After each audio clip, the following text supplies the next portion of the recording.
right, guys, in my hands right now, I have one of the most truly insane custom DualSense PS5 controllers on the market today. So I want to give you a walkthrough and show you guys all of these awesome performance customizations that I was able to do with it. First and foremost, the controller cost me $345 on BattleBeaverCustoms.com. If you haven't heard of Battle Beaver, let me show you the case that it came in. That way you can see the logo, maybe be familiar to you. This is the logo here. You notice I actually have my custom logo on the bottom as well, out of the box. I think that is so dope. This is a luggage quality carrying case that it came in. Comes equipped with custom foam inserts for the controller. That way you know it ain't gonna get damaged. Pretty cool, but the controller's way cooler. Let me show you what it can do. So yes, it looks cool. Let's get into some of the performance aspects though. And to do that, I wanna take you to the Battle Beaver website. And the reason for that is because this, like I said, there's just so many cool options that you just don't see today on the market. Now, first of all, as you can see, they have PlayStation, Xbox, PS4, Xbox One S, GameCube. They have all an assortment of different controllers you can buy. And then under the PlayStation 5 category, which is where I went, they have Performance and Pro. Went to the Pro, so let's go ahead and take you there. We're gonna go ahead and flip the controller around first and foremost. You're gonna see, yeah, it's bright, it's colorful, but I want you to focus on something, guys, the back buttons here, okay? So the back buttons are what allow me to keep both thumbs firmly on my joysticks without having to do any of that. Battle Beaver takes it a step further because there are other companies that have different types of paddle and button systems like Hex, Scuf, Aim, all sorts of different companies. This one's different, and I want to show you how cool this website is. So the controller here, you can see standard DualSense OEM starts at $82. All right, let's go ahead and flip it to the back. So a standard DualSense has not much going on back there, just some grips, and that's pretty much it. We can add buttons. So let's go ahead and add a button. Choose the right or the left side. We'll just choose the left. First of all, we're gonna choose the button placement.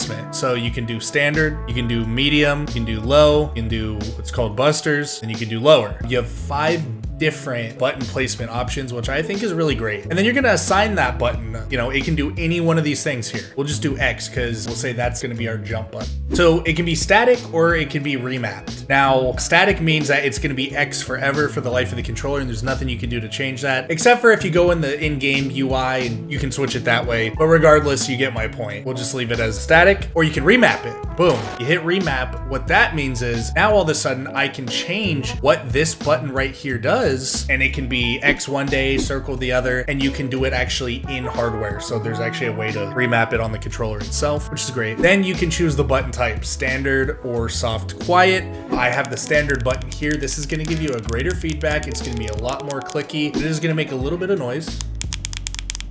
Very satisfying, feels great, feedback's awesome. This isn't a back button, but let me show you the difference between like the soft press. Very quiet, squishy, sponge-like, okay? That's what you call the streamer buttons. It's great for people who stream, but I think the majority of people will agree the feedback's where it's at, even if you are streaming. So we added one button. What's so special about that, Andrew? Let me show you something. Add a second button. Do we want it on the right or the left? I did button number 2 on the right and left like that. Very standard, but I want to show you something even more cool, guys. We'll go ahead and put that medium. 2 buttons on the left side. I've seen that before. I've seen, you know, 2 buttons on each side. What's so cool about that? All right, let me show you something. Let's add a 3rd button. And let's say I want to add it on the, oh, look at that. You ever seen that? 3 buttons on the left side. You know what? Can they do it? Can they do it? Can they add a 4th button? About to find out right now, huh? Boom. 4 buttons on the left side. And by the way, we can change this. We can move one of them super low. You can move it back to medium. You can move it back to high, whatever. 4 buttons on the left side. There is not another controller company doing this. That's crazy to me. I love that. You can add them on either side. You can do 2 and 2. You can do 1 button, 2 buttons, 2 on one side, 1 on the other, 4 buttons, 2 and 2, whatever. This is what I'm talking about though. That's why I think that this is such a cool product from Battle Beaver, because you can do something very standard and normal like I did,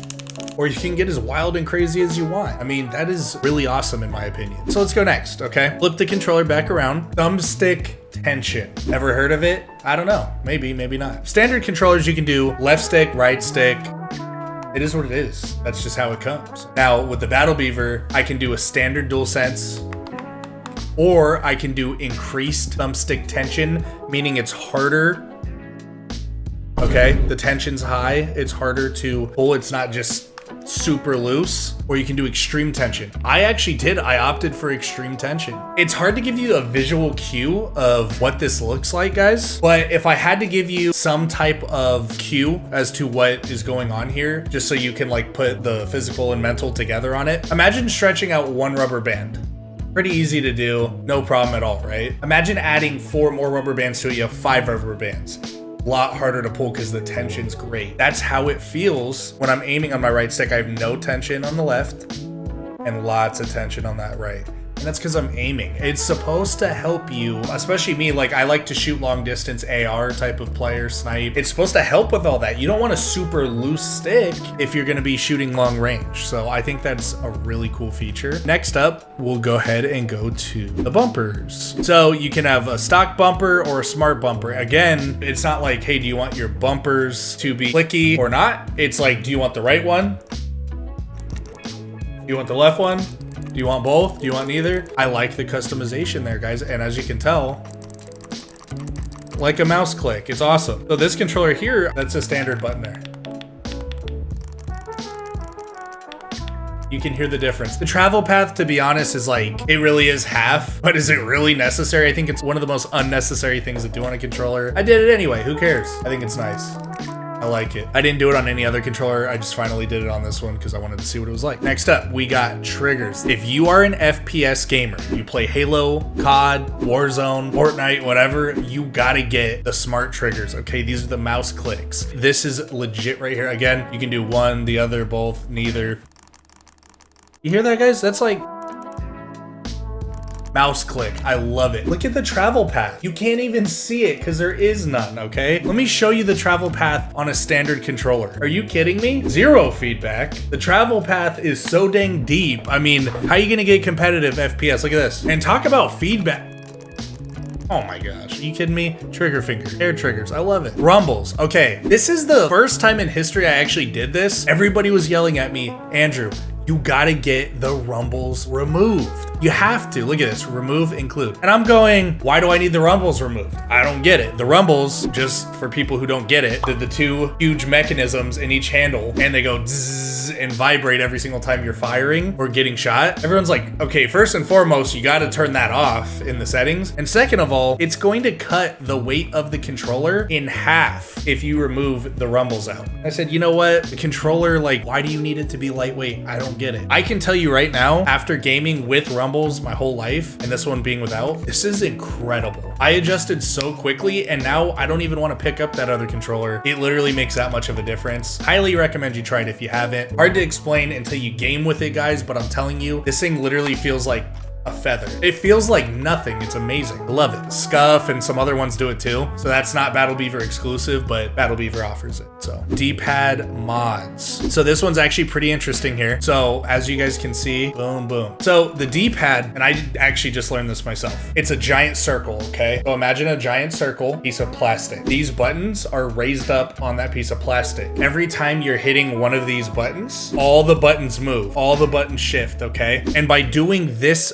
option here on the D-pad, what it allows you to do is have individual pressed buttons. So when you're hitting one button, the other ones do not move and they're not accidentally getting pressed. This helps if you're playing like fighting games like Mortal Kombat or Tekken or whatever. I didn't opt to do this because I don't play those type of games and I just didn't feel like paying extra money literally for that. Anyway, so the rest of the stuff on this site really are like aesthetics and you can get as custom as you want, but I'm gonna just show you my controller so we don't really need to go through the rear shell, faceplate trim, buttons, D-pad, like all this other stuff. I do want to touch real quick on the warranty. So I did the 120-day extended warranty. Not one of the better warranties in the industry, in my opinion. 120 days, so it covers any defaults if the controller not caused by misuse or abuse. So if you're smashing your controller through the drywall, they are not going to do anything to help you. They are not going to return that for you. Not much they can do to help you there, but they will fix major issues, including thumbstick drift, slow turn, broken triggers, rear buttons, blown LEDs, etc. They do say, again, we don't cover damaged controllers that have been physically abused. So if you're tossing your controller on the ground, punching it, throwing it at your brother, whatever you're doing, they are not going to help you out there, man. Let me go ahead and show you some of these aesthetics, guys. As far as aesthetics go, they're good. Nothing special. Nothing I'm blown away about. I think almost every controller company is using these exact same parts and products, so very similar there. It's more so the performance, but I went for a Galaxy type vibe. This is like a hydro dipped, shiny, very smooth smooth, hard plastic. It feels great. I love it. It's just like my Hex controllers that I've been raving about. Literally the same quality as far as like the aesthetics, plates and shells and things go. You can customize it. You can even see like the rings. I have like lime green, like slime green color. You can do the joysticks. You can do the touchpad, the share, the pause, the D-pad buttons, whatever. I matte blacked them all out. Pretty cool. It does have grip on the back there. Again, the grip, nothing to write home about, not super rubbery. It does feel good. I'm not complaining at all. Like, I really like it. I think this is a very well put together controller. You can tell that it's quality. You can tell that they have attention to detail, and just looking at it, it's done the right way. I've seen other controllers before where it's like there's minor discrepancies, gaps, and you know, just little things that it's just not perfect, but you know, 345 bucks for a controller, you hope it would come this way, and it does. So Battle Beaver, I applaud you there. I did go with soft touch plastic on some of the different parts here. They feel good. As far as the buttons go, I went with the beaver tail buttons. They have a little bit more texture and grip. To me, it's more so about the performance. One little gripe that I have is these buttons, while they feel great pressing them,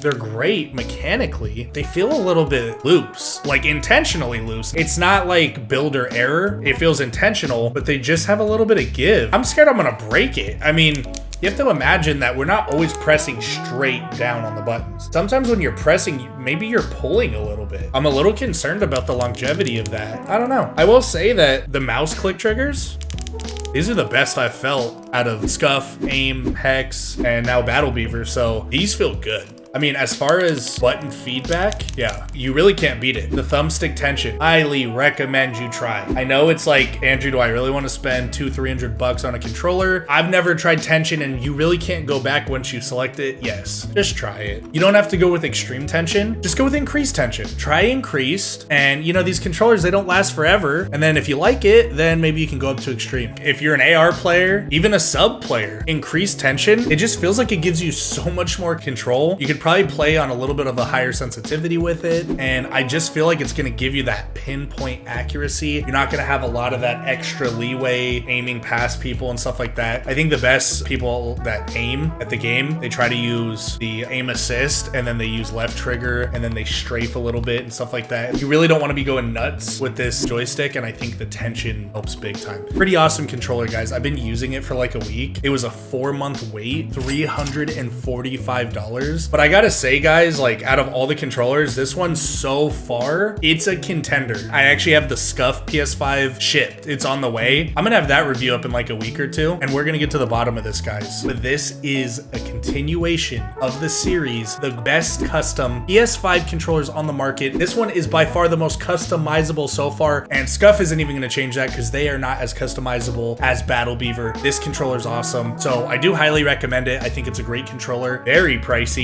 but if you're looking for customization, look no further. This one's it. All right, guys, that's gonna wrap up today's video. If you liked it, please hit the subscribe button, consider sharing it with a friend, and give it a thumbs up, guys. I'm trying to grow my channel up to 10,000 subscribers this year, and I can only do that with your guys' help, so thank you so much for all your feedback, all your support on this continued series. I look forward to making the Scuf review coming up in the next week or two, depending on the shipment date. Until I see you guys on that video, we out.